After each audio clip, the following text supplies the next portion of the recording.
penggerak kita dari selanjutnya ini yaitu Ibu Nina Febrina dalam bergerak angkatan 8 dari Kabupaten Banjarnegara. Kepada Ibu Nina kami persilakan. Assalamualaikum warahmatullahi wabarakatuh. Waalaikumsalam warahmatullahi wabarakatuh. Selamat pagi ibu-ibu. Terima kasih telah memberikan saya waktu untuk bisa berkumpul dalam agenda tugas khas nyata saya. Baik, saya akan memaparkan mengenai budaya positif. Budaya positif merupakan wujudkan dari budaya atau keyakinan universal yang diterapkan di sekolah. Budaya positif di sekolah anak tidak dapat tercapai secara instan. Dalam menerapkan budaya positif di sekolah diperlukan tuntunan disiplin positif. Disiplin yang dimaksud adalah disiplin diri yang memiliki motivasi internal maupun mengubah diri dan bertanggung jawab, melaksanakan aturan yang berlaku. Nilai kebajikan sifat-sifat positif yang merupakan tujuan mulai yang ini setiap individu. Jadi bapak ibu-ibu, jadi kita harus membangun motivasi pada siswa-siswa kita biar mereka ada tujuan mereka duduk di bangku sekolah. Jadi ibu-ibu di budaya positif itu ada namanya hukuman, konsekuensi, dan restitusi. Jadi hukuman bersifat tidak terencana, tiba-tiba. Konsekuensi terencana atau sudah disepakati. Restitusi proses menciptakan kondisi bagi murid untuk memperbaiki kesalahan sehingga menjadi sebuah karakter. Peran dalam menciptakan budaya positif di sekolah, pemimpin pembelajaran. Sebagai pemimpin pembelajaran, saya harus mampu menuntun, berarti kita harus menuntun anak didik kita menjadi lebih terarah sebagai coach bagi guru lain.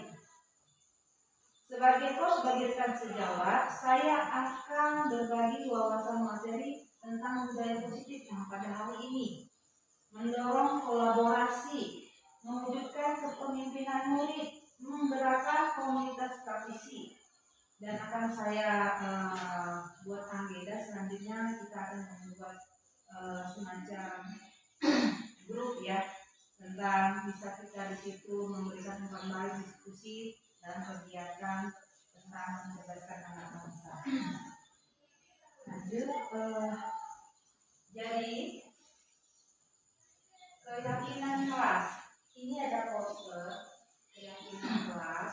Jadi dengan mengikuti kegiatan guru penggerak bahwa misalnya kita masuk kelas itu membuat kesepakatan kepada anak didik kita, keyakinan kelas, nilai kebajikan universal yang disepakati secara tersirat. Seseorang akan lebih tergerak bersemangat menjalankan. Begini Bapak Ibu, saya akan sedikit menjelaskan. Hadir tepat waktu, kan? Hadir tepat waktu itu masuk ke nilai kebajikan. Kebajikan seperti apa? Mereka mempunyai komitmen nilai kebajikannya. Kalau menjaga kebersihan sekolah, kalau bentuk nilai kebajikannya masuk ke tanggung jawab. Aktif dalam pembelajaran, nilai kebajikan, tanggung jawab, integritas, dan komitmen. Berdoa sebelum belajar, masuk ke keimanan. Belajar dengan sungguh-sungguh itu termasuk juga nilai kebajikan, komitmen, integritas, tanggung jawab. Jadi bisa disimak ya Bapak dari Ibu bahwa bahasanya selama ini kita mungkin menggunakan cuma piket aja ya. Jadi bisa kita terapkan di dalam kelas kita dan sebagai wali kelas ataupun sebagai guru maper, kita buat keyakinan kelas kita kepada anak-anak kita. Jadi biar pembelajarannya lebih efektif lagi. Jadi mereka bisa merasakan apakah itu sudah komitmen mereka. Seperti tadi sebelumnya ada hukuman, konsekuensi, dan restitusi. Jadi setiap mereka melakukan kesalahan, mereka sudah menyadari, oh kami sudah mempunyai keyakinan kelas. di dalam mata pelajaran kita. Lanjut. 5. Posisi kontrol menurut Dr. William. Penghukum, pembuat rasa bersalah, teman, komando, manajer. 5 dasar kebutuhan manusia, kebutuhan hidup, kasih sayang dan rasa diterima, penguasaan, kemampuan, kebebasan, kesenangan. Jadi Bapak Ibu, di sini ada 5 posisi kontrol. Berarti kita di sini akan menjadi seperti apa kita pada diri kita. Apakah kita nanti bisa jadi penghukum, pembuat rasa bersalah, teman, komando, manajer. Tetapi kalau saya boleh memberikan sedikit pendapat, kita kalau bisa sebagai seorang manajer pada peserta didik kita. 5 kebutuhan manusia berarti bukan anak didik kita saja, tapi kita juga harus mempunyai kebutuhan bertahan hidup seperti pangan, papan, kan begitu. Jadi kasih sayang kita harus mengatur anak didik kita. Penguasaan, jadi bentuknya kita bisa menguasai materi, anak didik kita juga menguasai materi kita. Yang seperti tadi slide sebelumnya saya mengambil keyakinan kelas. Mereka harus ada kesepakatan kita di dalam kelas itu. Jadi mereka tahu, Bu, saya begini. Jadi kita masuk ke dalam kelas itu, jadi anak-anak itu merasa nyaman, kan gitu. Nah, inilah yang namanya termasuk budaya positif, 3 sisi, segitiga institusi. Menstabilkan identitas, validasi, tindakan yang salah, menanyakan keyakinan kelas. Saya akan menampilkan sebuah video. Baik Bapak Ibu, saya akan menampilkan cuplikan video mengenai berhubungan dengan segitiga diskusi tadi.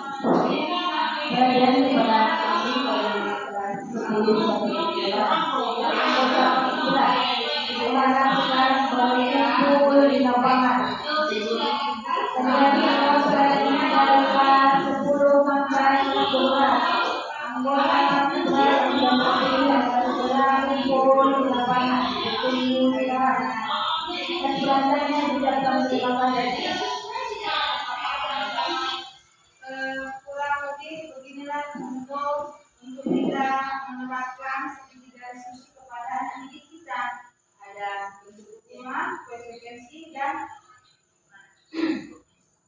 hukuman, konsekuensi, dan restitusi. Jadi Bapak Ibu, adakah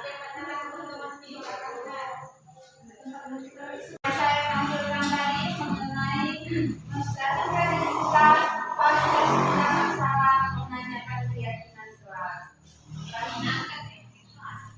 menanyakan keyakinan. Nah, jadi Bapak Ibu, itulah kita menerapkan tentang mengenai budaya positif. Ada motivasi, hukuman, konsekuensi segitiga restitusi, nilai kebajikan, 5 kebutuhan dasar manusia. Jadi hal-hal yang menarik dari obrolan saya, disiplin positif adalah seseorang untuk belajar mengontrol dan menguasai diri dalam memilih tindakan. Disiplin positif akan terwujud jika motivasi dimiliki siswa dalam menerapkan disiplin. Setelah mempelajari beberapa yang saya paparkan, adakah baik dari Bapak Ibu mengenai budaya positif? Ya Bu, Rodri. Berdasarkan seluruh anggota Kibra menyerang lapangan dalam hitungan 3. Selama ini apa yang telah kita lakukan sebagai guru untuk siswa yang Sekali lagi berdasarkan anggota Kibra dalam hitungan 3. 1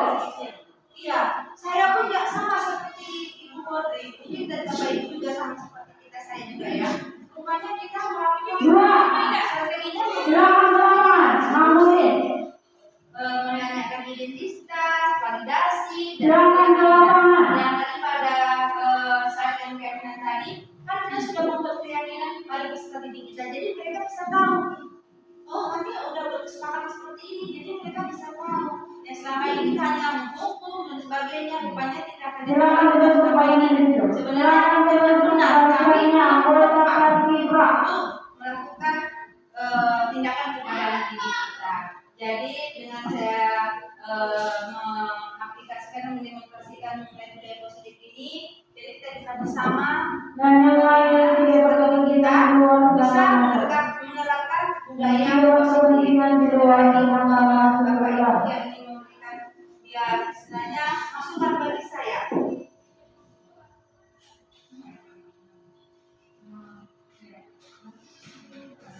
Ya, Bu Nanda. Kalau saya tertarik dengan ini dengan hubungan sama manusia. Ya, ya.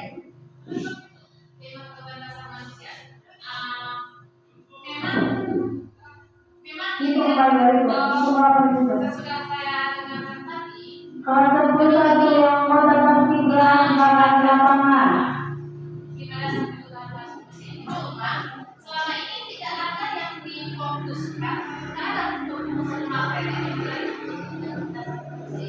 jadi pas tadi itu apakah gimana Silakan kembali kemudian itu. oh Yang iya ya. membantu. Memang ini kebutuhan dasar kita sebagai guru, apalagi sebagai siswa.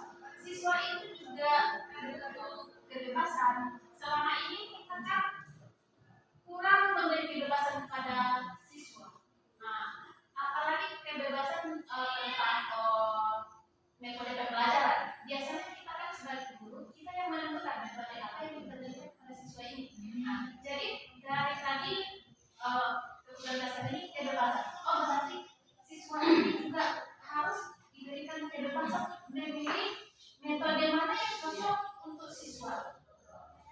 Kemudian kesenangan yang terakhir tadi, kesenangan. Nah, kalau kita yang memilih metode tadi yang diberikan kepada siswa tadi, belum tentu dia senang sih senang, cuma dia itu ada syaratnya. Kalau kita memberikan kebebasan kepada siswa metode pembelajaran yang sesuai dengan dia, maka dia akan sangat senang sekali dengan pembelajaran ini. Jadi saya tadi tertarik dengan yang ini. Terima kasih Bu Nanda. Memang mungkin selama ini kita menerapkan berpusat teacher center ya. Iya. Nah, jadi Jadi kita berpusat kepada guru. iya, jadi selalu metodenya ceramah. Jadi anak-anak pun tidak ada istilahnya kayak semacam kesenangan mereka ingin belajar itu kayak tertunda. Jadi dengan kita menerapkan budaya positif, anak-anak bisa berpikir secara lebih eksplor gitu ya. Jadi oh saya harus begini. Jadi dengan kita menggunakan kurikulum merdeka ini lagi kan kita menggunakan namanya P5 ya. Yang tadinya dia lebih berpusat mengenai kesenian. Selama ini kan anak-anak didik kita juga belajar rupanya dia lebih cenderung ke kesenian. Jadi kita lebih bisa meningkatkan minat dan bakatnya. Nah, begitu Bapak Ibu. Apa ada lagi biar ada masukan untuk saya? Nah, kalau tidak ada Bapak Ibu, inilah mengenai materi saya mengenai budaya positif. Semoga bisa kita aplikasikan, bisa kita demonstrasikan kepada peserta didik kita supaya peserta didik kita menjadi lebih terarah, terstruktur, berguna bagi nusa dan bangsa. Terima kasih. Assalamualaikum warahmatullahi wabarakatuh. Waalaikumsalam.